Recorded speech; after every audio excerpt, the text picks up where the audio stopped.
C'est Marius Muhunga, je suis journaliste de Kinshasa Télévision en République démocratique du Congo. Votre visage est un visage d'espoir pour le peuple congolais depuis la première fois qu'ils ont fait votre connaissance quand vous êtes arrivé à Kinshasa. Et je vous remercie pour tous les efforts que vous êtes en train de faire pour amener la paix en RDC. Alors, la grande question, c'est que quel est selon vous l'obstacle principal qui empêche aujourd'hui que les accords de paix en RDC entre le M23 et le gouvernement soient concrets? Deuxièmement, qu'est-ce qui vous donne vraiment confiance que cette fois-ci, les négociations qui se passent, cette fois-ci sont les meilleures? Et peut-être la troisième question, il y a une rencontre qui a été prévue à Washington, qui a été annoncée entre le président rwandais, le président rwandais et le président congolais. Qu'est-ce qui fait traîner pour pas qu'ils se rencontrent jusque-là? Concernant la visite, vous avez dit qu'il y avait eu une annonce. Nous n'avons jamais fait d'annonce concernant l'événement à la Maison-Blanche.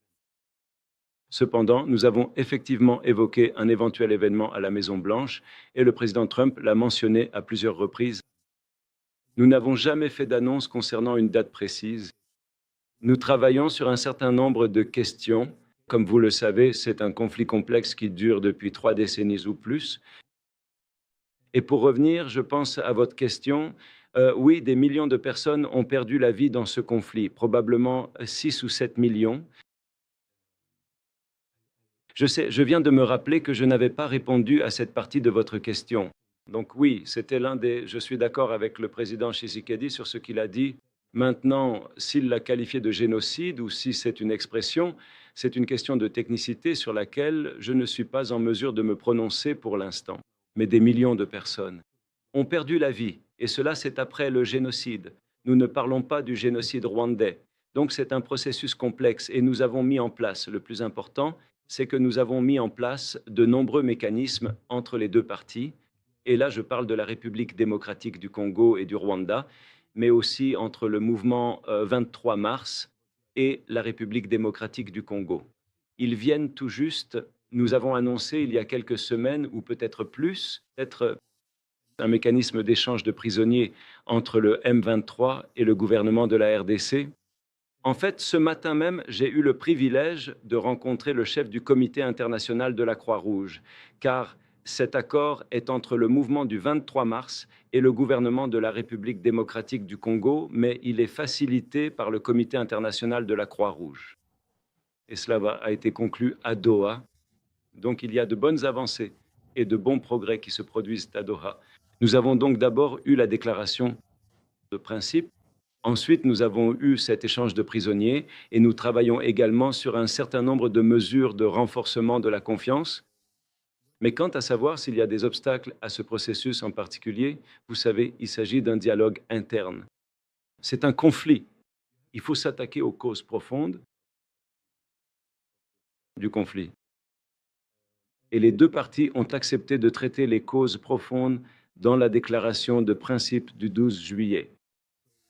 Donc, je crois qu'il y a 9 grands axes de travail et certains d'entre eux peuvent prendre du temps. Certains peuvent prendre quelques semaines. Par exemple, les questions de gouvernance. Il y a des questions de gouvernance, de décentralisation et de nombreux autres détails de cette nature, ainsi que l'intégration ou la réintégration des combattants du M23. D'autres groupes concernant le fait que certains seront intégrés dans l'armée de la RDC et que d'autres seront intégrés dans une forme de gouvernement locaux et ainsi de suite. Ce sont donc des questions complexes.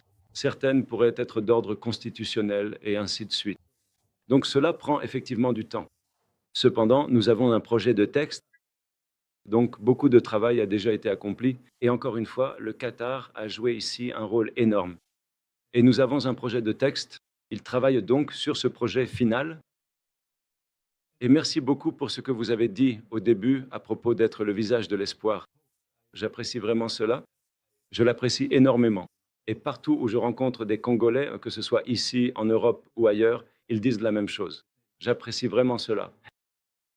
Ils se sont mis d'accord sur le processus de paix et sur tous les mécanismes qui aideront à la mise en œuvre. Et comme je l'ai dit plus tôt, la dernière pièce du puzzle est le M20, la voie de Doha. En ce qui concerne les sujets spécifiques liés au Rwanda et à la sœur, comme vous le savez, le Rwanda a des préoccupations sécuritaires et l'accord parle de la neutralisation des FDLR. Nous avons donc créé un mécanisme pour nous assurer que cela se réalise. En parallèle, le Rwanda lèvera les mesures défensives, ce que nous appelons les mesures défensives. Donc, nous avons mis en place des mécanismes pour cela. Nous allons donc assurer le suivi. Certaines de ces commissions se sont réunies 2 fois jusqu'à présent. L'une d'entre elles, une commission très importante, va se réunir pour la 3e fois ce lundi, je crois. Nous assurons donc un suivi très étroit avec l'Union africaine. N'oublions pas le rôle que joue l'Union africaine, qui est extrêmement important, et d'autres forums régionaux également, tels que la CAE ou la SADC.